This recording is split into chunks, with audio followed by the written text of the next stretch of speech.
Hi guys, welcome to Short Skirts and Sarcasm. I'm Caroline, and today's recommendations video are all the hidden gems that I am not seeing anyone talk about. You're sleeping on these books because they're all excellent. And as per usual, these will be alphabetical by title.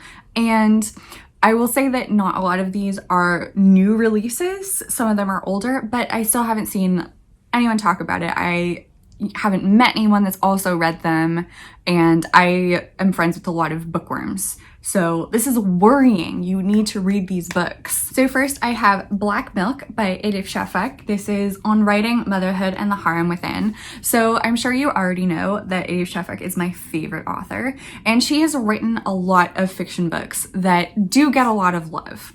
So this isn't about that. This is her memoir of postpartum depression. So it's heavy, but I think it's worth reading. After the birth of her first child in 2006, Shafak suffered a long and draining depression that triggered a profound personal crisis. Infused with guilt, anxiety, and bewilderment about whether she could ever be a good mother, Shafak stopped writing for the first time in her life, losing faith in her words altogether. In this elegantly written memoir, she retraces her journey from free-spirited, nomadic artist to dedicated but emotionally wrought mother, identifying a constantly bickering harem of 6 women who live inside of her, each with their own characteristics. The cynical intellectual who is deeply attached to the world of books and literature, the goal-oriented go-getter who hates everything maternal, and the practical, rational, and deeply spiritual, the motherly and the shamelessly carnal. She carves harmony, or at least a unifying identity. Shafak interweaves her own experience with a look at what other prominent female writers from Sylvia Plath, Virginia Woolf, Zelda Fitzgerald, Ayn Rand, to Simone de Beauvoir, Alice Walker, Toni Morrison, and Sandra Cisneros have had to say about navigating the conflict between motherhood and artistic creation. Black Milk is a thoughtful, playful, and intelligent treatment of the identity crisis that being a mother engenders. With searing emotional honesty and an indecisive examination of cultural mores within patriarchal society, Shafak has rendered an important work about literature, motherhood, and spiritual well-being. So, this is unlike any other memoir I have ever read. Elif Shafak somehow manages to put magical realism into nonfiction. So, when this book starts, Elif Shafak talks about her harem within, as she calls it, her sort of 4 facets of her personality at the time, like the blurb said. And then when she has her first child and goes into her depression, a new woman that she didn't know lived inside of her sort of like comes out, and that's Mama Rice Pudding. And Mama Rice Pudding is like, you need to quit your career, you need to hand make your baby food, puree sweet potatoes yourself, and if you do anything less, you're a bad mother. And so she has this conflict with Mama Rice Pudding, and like the other facets of her personality, the other harem within, they try to argue with Mama Rice Pudding, and eventually like they kind of all go into hibernation, and so her entire personality is just Mama Rice Pudding for a long time. And then towards the end, another sort of like woman within comes out and is like sort of the balance character kind of, and helps her sort of balance Mama Rice Pudding with all the other aspects of her personality. So she starts with 4 in her harem within and ends with 6. And I think it's really relatable. I think if you have depression of any sort, and I'm sure it's very relatable if you have postpartum depression or have had it at some point in your life. And even if you don't have depression, I think it's a really relatable memoir in terms of like something in your life has changed and you need to metabolize it, and you need to take a look at your like self-image, self-worth, etc. And this is just a great memoir, and I can't believe that more people aren't talking about it because it's beautifully written and relatable and important. And I would say also like a huge part of this is her trial for un-Turkishness while she was pregnant. So like the stress of being on trial for like a book you wrote, which in this case was The Bastard of Istanbul, which I've talked about it on this channel before, so I'm not going to talk about it further. But like the stress of that trial was huge. The stress of being pregnant is huge, and like to do those things at the same time was so difficult for her, and she talks a lot about that. So just know that going in. Next, Dance of the Jacaranda by Peter Kimani. This is a Kenyan author, and this came out, I think, in 2018.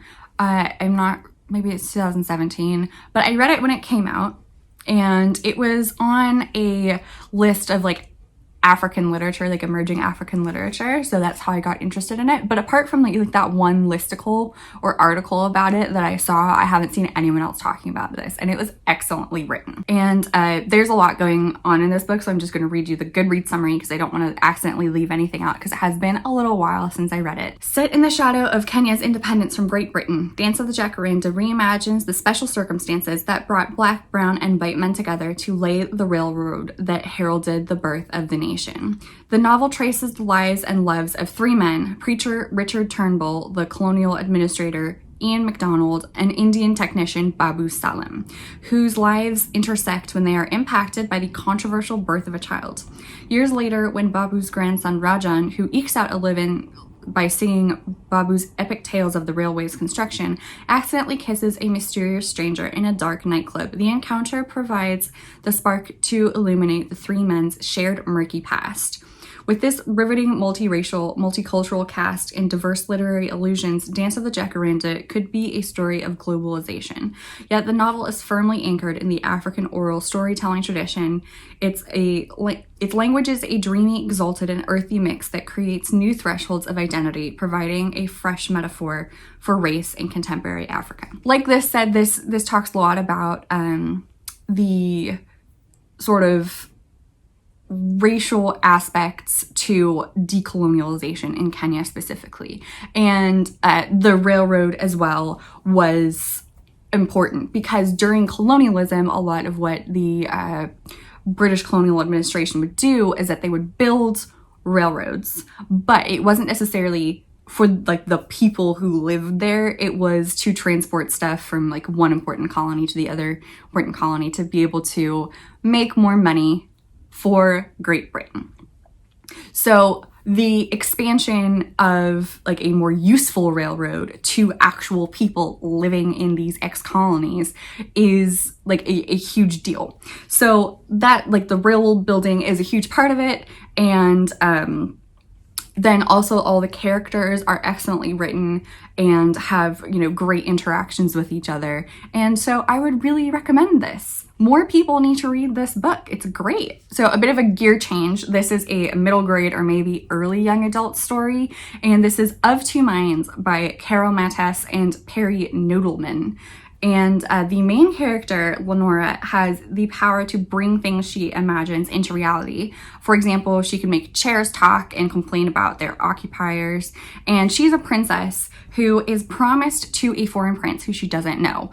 And he has a different gift, is that he can read minds. So at first they hate each other, but then they have to team up to defeat an evil guy. And so it's very entertaining. Like the plot is great. The relationship between the main characters is great. And I didn't realize that this was the first in a series, so I haven't read the rest of them because I didn't know they existed. So I think if I can get my hands on them, I will. However, because these are unfortunately so unpopular, it's really difficult to even like find a copy that's available. And my local library had this when I was growing up, so I read it 2 or 3 times then, and I loved it, and I haven't seen it anywhere else, and that makes me really sad. More easily accessible is Promising Young Women by Caroline O'Donoghue, and I'm sure you already know I am a big fan of her work, but this was her first novel, and it wasn't as much hyped as her YA debut, All Our Hidden Gifts, but all of her 3 books are excellent, but I find that this one is the least talked about. So the main character in this, Jane, works in advertising, and she gets put on this big campaign, and she meets this like super high up guy who sort of takes a shine to her and tells her that she is going to be able to progress in this field very easily because she's so smart, so ambitious, so driven, etc. She also importantly, runs a advice website blog on the side. It's called Jolly Politely, I think. So then she starts an affair with her higher up, who is married. And then things get really strange. She starts sort of getting ill, feeling lightheaded, dropping off at work, and she's also getting really strange emails that seem to know everything about her, and they're coming from this anonymous account. She doesn't know who's sending them or how anyone would know about this, because she hasn't told anyone she lives with or her family or even her best friend, who also works at the same company. So this like starts out, you think you know where it's going, and then it goes in a completely different direction, and it's so weird, so compelling, so well written. It was great. It was a 5-star read for me. Next, another local library find is The Little Russian by Susan Sherman, and this is from my local library. However, it's a little bit different.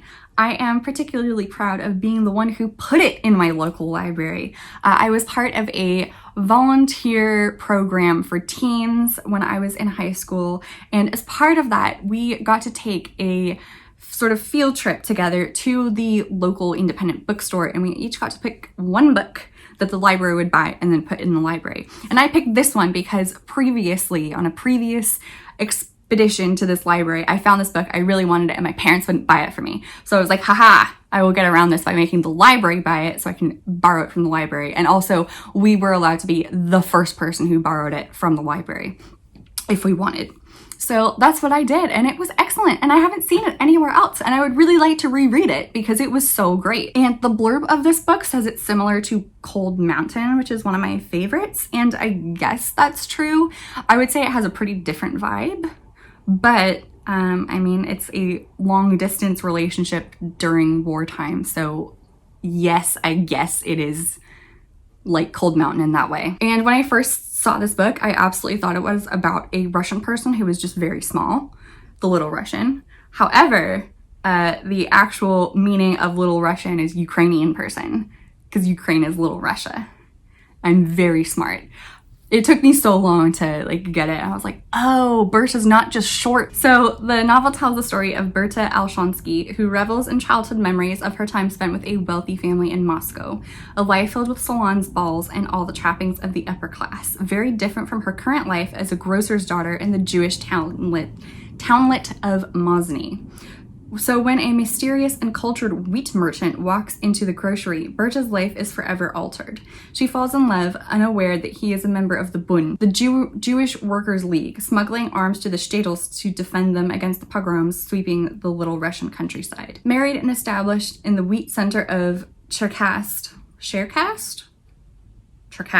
Berta has recaptured the life she once had in Moscow. So when a smuggling operation goes awry and her husband must flee the country, Berta makes the vain and foolish choice to stay behind with her children and her finery. As Russia plunges into war, Berta eventually loses everything and must find a new way to sustain the lives and the safety of her children. So there is a lot going on in the plot, and it is also excellently written. All the characters have really like intense, great motivations and descriptions and like internal thoughts that you get to experience. And there are a lot of many like heist type action scenes with all the smuggling, and it's very, very exciting, heart pounding. And there's also a lot of like really heavy emotional stuff, especially around the fleeing of violence, especially like anti-Semitic violence. So there's something in here for everyone. And I would include trigger warnings for brutality, obviously, a child death, and also pogroms and anti-Semitism. So it's a heavy read, but I think worth it. And the war in question is World War I. So it starts out in sort of the Tsarist Russian Empire, and then the Russian Revolution happens, as well as World War I. So there's a lot going on in the sort of historical background. There's also a lot going on in the smuggling foreground. So truly a wealthy tapestry of anything you could possibly want. And then last I have a series, and that is the Mediator series by Meg Cabot. And Meg Cabot is, I think, most famous for writing the Princess Diary series, which are of course very hyped, and I think worth the hype. They're very fun. I haven't read all of them because a lot of the later ones are hard to find, but I've read like the first 5 maybe, and I would really like to continue. And the Mediator series is not hyped at all. I read the first 2, and I haven't been able to find copies of any of the rest of them. And of course, my copies that I do have of the first 2 books are in my parents' garage in California, so I can't get to them to reread them. It's a real shame that this series never reached the height of the Princess Diary series, because it's really fun. And they're so funny and inventive. Like I have never seen a premise like this before. I'm sure there are similar ones, I just haven't come across them. But essentially the main character is a tough leather jacket wearing girl, tomboy from New York City, and then her mom, I think it's New York City, her mom marries this like Californian dude with 2 sons who are like surfer dudes. And so there's a lot of like hilarious culture clash where she's like, what's the public transport system here like? And her stepbrothers are like, well, you have to drive because there's no buses, and this is earthquake country, so yeah, there's not an underground subway. And she's like, but I can't drive. And they're like mind blown. How could anyone not be able to drive? And she's like, yeah, I'm from New York. There's public transport. And they're like, public transport? What? And she goes to Catholic school, and which is run by nuns, and I think it's set in Carmel. It's somewhere in Southern California.